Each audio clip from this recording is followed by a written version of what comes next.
Hello, I'm Cerberus Dark One, and this is the last What's on eShop for the year, and the last forever. Let me start by showing some recent Switch 1 releases while I talk about why. Yes, I've been doing What's on eShop videos once a month for a few years now. It's been both really fun and a solid grind.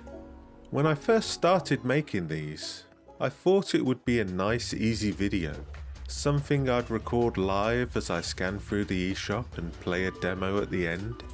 But the first time I did it, it took me 4.5 hours, and the demo I picked was over 50 minutes. And I thought I can't put out a 5-hour video just about the eShop, so I'll have to edit it down. So I was putting out these new release chart demo videos, which all ended up being different lengths, as I was trying to pick the most recent demos available for that month. Some were half an hour long, others were 2 to 3 hours, which is amazing for a demo, unless you're trying to cut it down and tag it on the end of another video. Then for some reason, and I don't know why I didn't notice this before, I don't think other Nintendos do it, only Nintendo Europe, or maybe even just Nintendo UK, but they do a monthly eShop video, which was incredibly similar to mine. I mean, basically they're the same video, except theirs were 1 minute 30, and mine were pushing 50. I promise I wasn't copying them at all, even though at the time we were both using the eShop loading sound effect. I thought I've got to change this. I've got to drop the demo. As interesting as playing games that I wouldn't necessarily go for myself was, some months I'd be playing 3 or 4, trying to find the best demo. It's just too much, like making 2 videos in one. You have the eShop video and the gameplay video. Sometimes I'd be making a normal video, halfway through the edit, and it would get to the end of the month and I'd have to stop and make these eShop videos.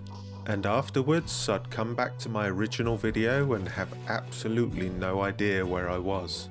No matter how many notes you take, it's incredibly difficult to get back into an edit halfway through. So I thought, let me ditch the demo and all the other extra categories I had, and I'll just focus on new releases and the chart, which I do think is important. The Wii U eShop wasn't that bad, I thought, for discoverability, but the Switch 1 has so many games and is horrendous at loading that if you don't happen to see a game when it's released, you'll never see it ever again, especially if it's a small indie. So the people that make those hidden gem videos are great and much needed, and kind of inspired me to make these a monthly thing. Because there's so much shovelware on the eShop, and now there's AI games. It just buries absolutely everything. Easily 20 games release on the same day. When you look through regularly like me, you learn to avoid anything in a bundle. I'm serious when I say that some games get re-released every 2 weeks. Here's the complete edition, here's the deluxe edition, here's the legendary edition. It's all the same game. AI games are the same way. So 11 days from our last release, here's a new game with new images at a 90% discount. Just don't count the fingers or wonder why our turnover is so quick. But what I had that Nintendo Highlights didn't was I covered the charts, which shows what everyone is really playing. I was thinking about old music shows and how they always made a big deal of the chart countdown, and I thought, why not do that for games? So now in this video I'm bringing back the top 10 for Switch 1 games. Moving down 1 to number 10, It's a Little Nightmare. Re-entering at number 9, it's Silksong. Also back from October, Hades 2. Moving 3 places up the league, FC 26. 2 steps down, Just Dance Deluxe. And replanted at number 5 for Plants vs Zombies, because new at 4, A Winter Burrow. Down 1 gym battle to number 3, Pokemon Legends. and the highest new entry is a definitive Tomb Raider, while the Switch 1 #1 for a third month in a row is Super Mario Galaxy 1 and 2. I don't really have a radio voice to do these charts like I wanted. But while I talk about that, why don't we take a look at recent Switch 2 games, most of which seem to be Switch 2 editions of older Switch 1 games. So originally I covered the all game chart and the download only chart, but it wasn't quite as fun as I wanted it to be. Sometimes there were different games between the charts, sometimes it was the same game twice. I never really understood the download chart. Download games can appear in the all game chart, but all games can't be on the download chart. It's very confusing.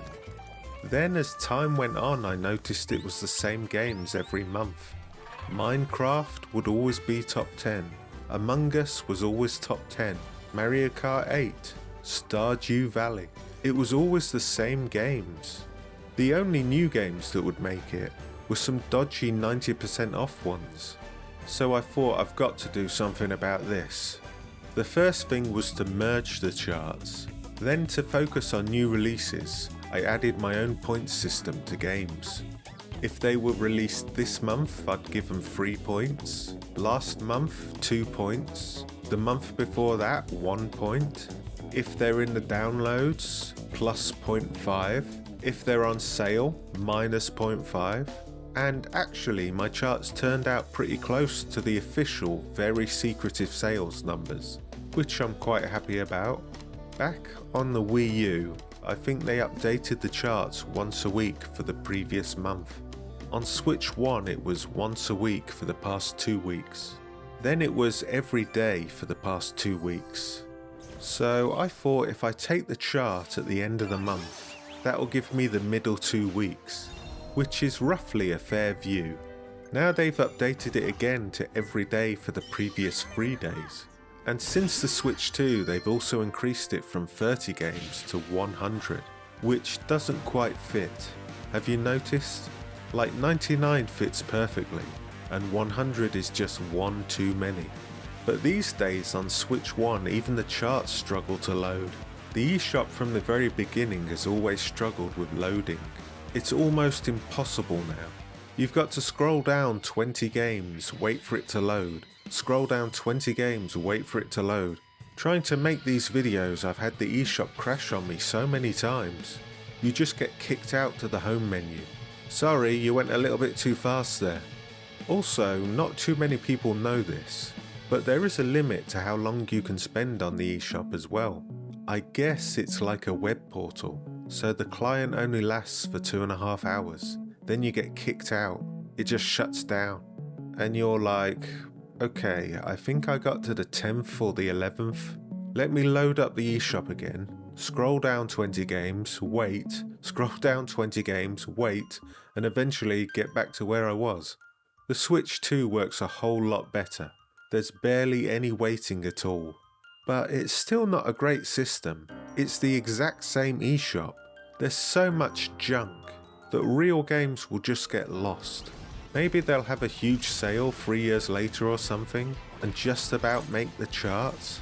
And you'll say to yourself, why didn't I know about this game when it was released? Nintendo should have just utterly changed it for the Switch 2. But now, for the final time, let's look at the Switch 2's top 10 new releases. Dropping 5 places into the depths, Hades 2. Not keeping a clean score, dropping 7 for Power Wash Sim. Rolling up at 8, Ball and Pit. An unusual bundle at 7, 50% off until the 4th. Square pants in a square hole at 6, Titans of the Tide. 4 faints down, you're gonna need to become a Pokemon legend to get out of this. New at 4, a victory road for the Inazuma 11. What did Zelda get up to on her holidays? New at 3. Riding straight into 2nd, it's Sakurai's Kirby. And the brand new number 1 for Switch 2, it's Tomb Raider, the early years. I actually have one of the sequels to this on PC. It came free with a graphics card and I've never played it. I'm not sure which one, Shadow maybe? I just couldn't get my head around playing an action game with a mouse and keyboard. Now Switch 2 has a mouse. It's got two. As this will be my last What's on eShop video, why not look ahead to what's coming up? I actually used to have a coming soon section at one point. Then I realised the games I was covering, I also had to cover next month as new releases. And if I wasn't careful, I'd use all the big titles up the month before, like the Switch 2 version of Assassin's Creed Shadow. Or Octopath Traveler 0? I remember being interested in the original when they announced that, and kept releasing prologue demos. I also remember the name Octopath Traveler was a working title. 3 games later, I guess they chose to stick with it. Available for both Switch 1 and 2 with a demo. Maybe I'll finally try one of these games someday. A new Marvel Cosmic Invasion game in a retro beat-em-up style. They even have the old brown suit Wolverine. There seems to be a common trend about taking a property and just making an old style beat-em-up out of it. Another retro style pixel art game, Terminator 2D.